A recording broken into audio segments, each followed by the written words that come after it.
नाई रहा करता था, जो अपने आप को गांव का सबसे ज्यादा चतुर और चालाक समझता था। एक दिन वह अपनी दुकान में गांव की मुखिया की शेव करते हुए मुखिया को बहुत गौर से देखे जा रहा था। क्या बात है कनवा नाई, आज तेरा ध्यान दाढ़ी बनाने पर कम, मुझे देखने पर ज्यादा है। कितने बार कहा है आपसे मुखिया जी कि मुझे सिर्फ कनवा कहा कीजिए, मेरे नाम के आगे नाई मत लगाया करिए। क्यों, अपने नाम के आगे नाई लगाते हुए तुझे शर्म आती है क्या? ऐसी बात नहीं है मुखिया जी, लोग अपने नाम के आगे अपनी जाति लगाते हैं, अपना पेशा नहीं। अबे ये क्यों नहीं कहता कि तुझे अपने नाम के आगे नाई लगाते हुए शर्म आती है? तू एक नाई है, तेरा बाप भी एक नाई था, यहाँ तक कि मैं तेरे दादा को भी जानता था, वो भी नाई थे। तू एक खानदानी नाई है, इसलिए तेरी पहचान तेरे काम से ही होगी। अगर तुझ में कोई काबिलियत है तो छोड़ दे ये काम और कर कोई और काम, लेकिन अपने काम को लेकर कैसी शर्म। अब आपको क्या बताऊं मुखिया जी, मुझे मेरे इसी पेशे से कितनी परेशानी उठानी पड़ रही है, मैं आपको बता नहीं सकता। कैसी परेशानी? मेरी उम्र 40 वर्ष की हो चुकी है, लेकिन कोई भी लड़की मुझसे विवाह करने के लिए तैयार ही नहीं। हाँ मुझे पता है, क्योंकि तुझे लड़की सुंदर चाहिए, जबकि तूने कभी अपनी शक्ल आईने में नहीं देखी। एक बार मेरे कहने पर अपनी शक्ल आईने में गौर से जरूर देखना। शक्ल का मैं इतना भी बुरा नहीं हूँ मुखिया जी। अगर इतना बुरा नहीं है तो इतना अच्छा भी नहीं है। अब सीधे सीधे बता मुझे, इतनी गौर से क्यों देख रहा था? क्या कहना चाहता है? आपको कैसे पता कि मैं आपसे कुछ बातचीत करना चाहता हूँ? अरे जब अपनी आंखें पढ़ पढ़ कर मेरे चेहरे को इतनी गौर से देखेगा तो मुझे यही लगेगा ना कि तू कुछ कहना चाह रहा है, लेकिन कुछ कह नहीं पा रहा। अब जल्दी बता, क्या कहना चाहता है तू? वो बात ये थी मुखिया जी, अब कैसे बोलूं? अरे अपने मुंह से बोल। हाँ मुंह से ही बोलूंगा मुखिया जी। आप भी मुखिया जी, आपकी बेटी नंदनी की अभी तक शादी नहीं हुई ना, वो भी लगभग 35 के आसपास ही है। आप अपनी बेटी की शादी मुझसे करा दीजिए। कनुआ की बात सुनकर मुखिया गुस्से से आग बबूला होकर उठकर खड़ा हो गया और उसने जोरदार थप्पड़ कनुआ के गाल पर जड़ दिया। तेरा दिमाग तो ठीक है कनुआ नाई, है? जानता भी है तू क्या बोल रहा है? तेरा बाप मेरे पिता का खास नहीं था, सिर्फ तेरे बाप का लिहाज करके तुझे सिर्फ एक थप्पड़ मारा है। अगर तेरी जगह कोई और ये बोलने की हिम्मत करता ना, तो मैं उसकी मार मार कर हड्डी पसली एक कर देता। तेरी हिम्मत कैसे हुई ये सब सोचने की? मैंने ऐसा क्या गलत कह दिया मुखिया जी? मैंने तो सिर्फ आपकी बेटी से शादी करने के लिए बोला है। अबे बेवकूफ, हैं? तू एक नाई है, नाई। तेरा और मेरी बेटी का रिश्ता नहीं हो सकता, असंभव है। मेरी बेटी के बारे में सोचने से पहले एक बार अपना पेशा तो देख लेता। और चल एक बार को मैं तेरा पेशा भी भूल जाऊं, पर क्या तूने कभी आईने में अपनी शक्ल देखी है? हैं? किसी पुराने पेड़ का घटिया सड़ा हुआ आम दिखता है तू। इतना कहकर मुखिया गुस्से से बाहर चला गया। मुखिया की बात कनुआ को बिल्कुल भी पसंद नहीं आई। तू है मुझ पर, अरे अगर मैं नाई हूँ तो इसमें मेरी क्या गलती है? नहीं रहना मुझे इस गाँव में, और नहीं करना मुझे अब ये नाई का धंधा।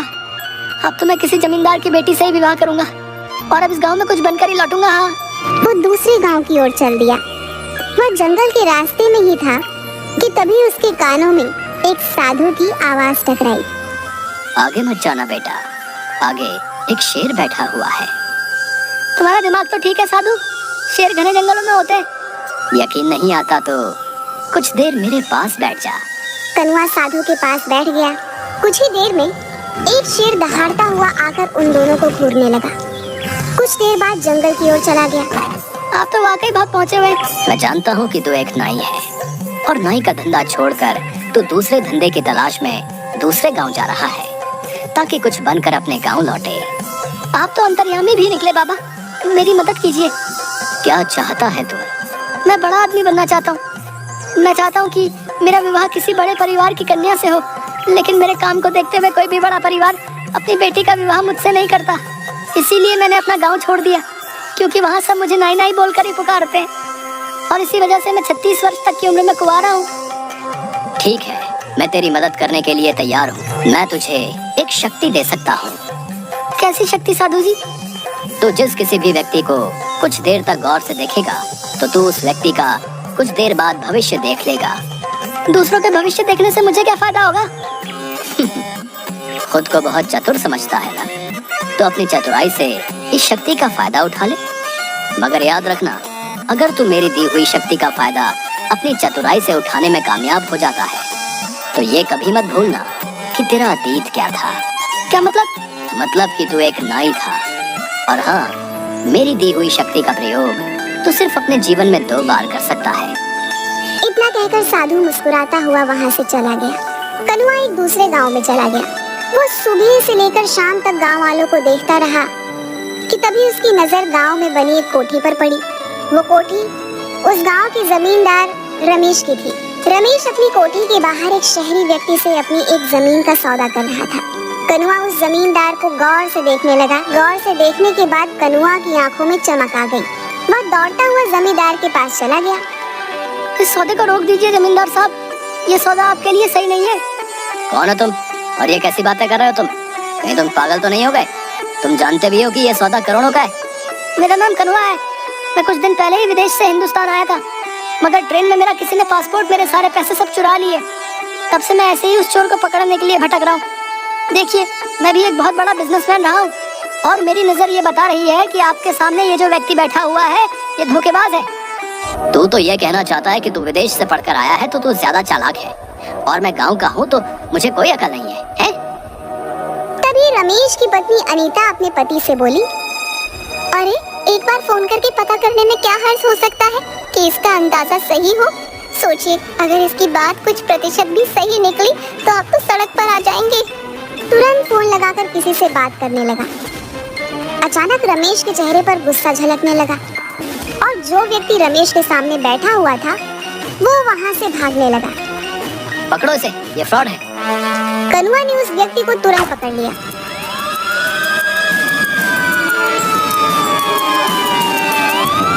रमेश ने उस व्यक्ति को पकड़कर पुलिस के हवाले कर दिया। तुम्हारा बहुत बहुत शुक्रिया कनुआ, आज तुम्हारी वजह से मैं बर्बाद होने से बच गया। वैसे तुम कहाँ ठहरे हुए हो? बस ऐसे ही आवारा फिर रहा हूँ। आज से तुम मेरे घर पर रहोगे और मेरे कारोबार में हाथ बटाओगे। मुझे तुम्हारे जैसे ईमानदार और अच्छे व्यापारी की सख्त जरूरत है। कनुआ उस दिन से रमेश के घर पर रहने लगा। रमेश की बेटी दिव्या को कनुआ पसंद करने लगा था। एक दिन रमेश अपनी बेटी के साथ कार से शहर जा रहा था कि तभी कनुआ बोला, कहाँ जा रहे हैं आप? अभी कुछ देर पहले बताया तो था, मुझे शहर में कुछ काम है और इसी बहाने दिव्या को कुछ शॉपिंग भी करा दूंगा। आज मत जाइए, कल चले जाइएगा। आज मुझे कुछ ठीक नहीं लग रहा। ये कैसी बातें कर रहे हो तुम? मेरा शहर जाना आज बहुत जरूरी है। तो अपने उस जरूरी काम को कल निपटा लीजिएगा। कनुआ, तुम व्यापारी अच्छे हो, लेकिन अब तो तुम ऐसे बातें कर रहे हो जैसे कि तुम फ्यूचर देख सकते हो और तुम्हें पहले से ही आभास हो गया है कि आज मेरे साथ कुछ सही नहीं होने वाला।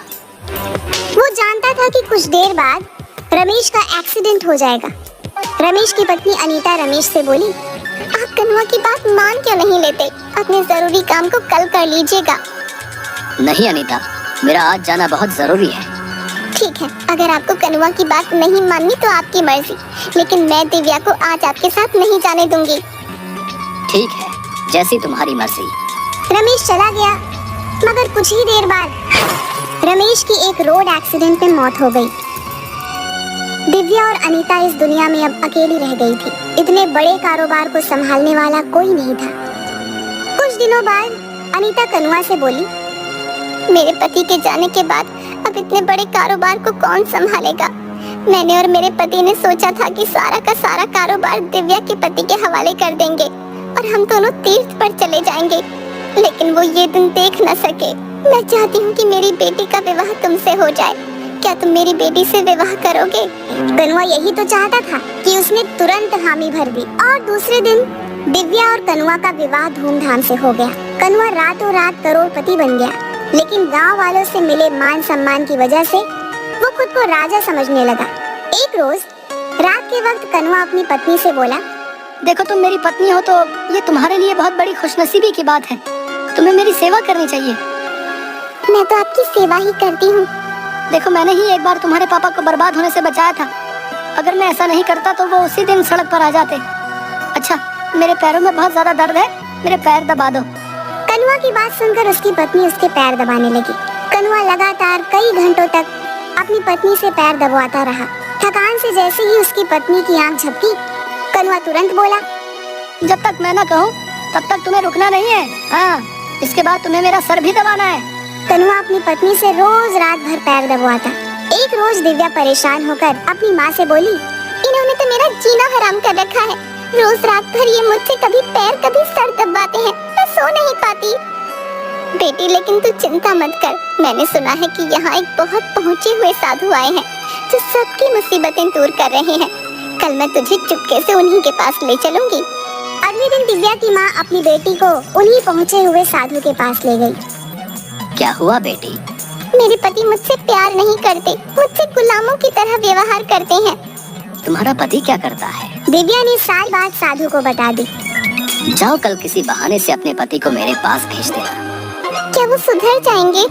हाँ, मैं अपनी तंत्र मंत्र की शक्ति से उसे बिल्कुल सही कर दूंगा। कल के बाद वो तुम्हारी किसी भी बात से इनकार नहीं कर पाएगा। दिव्या और उसकी माँ खुश हो गई। सुनिए जी, सुना है गांव में बहुत पहुँचे हुए ज्ञानी बाबा आए हैं, आप उनसे मिलकर क्यों नहीं आते? हाँ, मैंने भी सुना है कि गांव में कोई पहुंचा हुआ ज्ञानी बाबा आया है। गांव वाले तो पागल हो गए, पर मैं पागल नहीं हूँ। ऐसा नहीं कहते जी, क्यों ना आप उनसे एक बार मिलाते? तुम्हारा दिमाग तो ठीक है, उस बाबा को कनवा जमींदार से उल्टा मिलने आना चाहिए। भला मैं वहाँ क्यों जाऊँ? मैं वहाँ पर नहीं जाऊँगा। दिव्या मुंह लटकाकर फिर से साधु के पास चली गई। बाबा वो तो आने को तैयार ही नहीं, वो तो उल्टा मुझसे ये कह रहे हैं कि आपको उनसे मिलने जाना चाहिए। दिव्या की बात सुनकर साधु फिर से मुस्कुराता हुआ बोला, तो किसी बहाने से अपनी माँ के साथ कुछ देर के लिए दोपहर के वक्त यहाँ पर आ जाना। तुम्हारी गैर मौजूदगी में मैं तुम्हारे घर पर जाकर तुम्हारे पति का तंत्र मंत्र से सही से इलाज कर दूंगा। दिव्या, दिव्या कहाँ हो तुम? तभी कोई जोर जोर से दरवाजा पीटने लगा। अबे दरवाजा भी मुझे खुद ही खोलना पड़ेगा। बताओ कैसे दिन आ गए हैं, अब दरवाजा खोलने भी मैं स्वयं ही जाऊं। इतना बोलकर कनुआ ने दरवाजा खोल दिया। उसके सामने उसके पुराने गांव का मुखिया खड़ा था, जो तुरंत अंदर आ गया। मुखिया जी, आप यहाँ कैसे? अच्छा, तो तू नाईगिरी छोड़कर यहाँ जमींदार बना बैठा है? अगर मैं तेरी पत्नी और गांव वालों को बता दूं कि तूने कभी विदेश की शक्ल नक्शे में भी नहीं देखी, बल्कि तू एक नाई है, तो कभी सोचा है गांव वाले तेरे साथ क्या करेंगे? तेरी मार मार कर हालत खराब कर देंगे और तुझे इन लोगों के साथ फ्रॉड करने के जुर्म में जेल हो जाएगी। सोच, तेरी पत्नी की नजरों में तेरी क्या इज्जत रह जाएगी। मुखिया जी, मैंने आपका क्या बिगाड़ा है? आप भला ये किसी को क्यों बताएंगे? तेरी पत्नी दिव्या मेरी दूर की रिश्तेदार है। क्या? और सुन कनुआ, तेरी पत्नी को मैंने सब बता दिया है। वो बेचारी तेरे आतंक से बेहद परेशान हो चुकी थी, मुझसे उसका दुख देखा नहीं गया। ये आपने क्या किया मुखिया जी? वो गांव में आप सबको बता देगी, मैं बर्बाद हो जाऊंगा। नहीं, मैंने उसे मना कर दिया है कि ये राज वो किसी को नहीं बताएगी, लेकिन उसने एक शर्त रखी है। कैसी शर्त? यही कि आज के बाद तू उसका हर काम करेगा, यहाँ तक कि तू उसके पैर भी दबाएगा। एक जिम्मेदार पति की तरह उसे पत्नी का दर्जा देगा, ना कि उसके साथ गुलामों की तरह व्यवहार करेगा। मुझे मंजूर है। ठीक है। इतना बोलकर मुखिया वहाँ से चला गया, मगर बाहर आते ही मुखिया साधु में परिवर्तित हो गया और सीधा दिव्या के पास जाकर बोला, जाओ, मैंने तुम्हारे पति को सुधार दिया है। दिव्या खुश होती हुई वहाँ से चली गई। उसने घर जाकर देखा कि कनुआ डरा हुआ दिव्या की ओर देख रहा था। अरे तुम आ गई प्रिया, थक गई होगी, लाओ मैं तुम्हारे पैर दबा दूं, लाओ लाओ। उस दिन के बाद से कनुआ नाई की सारी चतुराई धरी की धरी रह गई।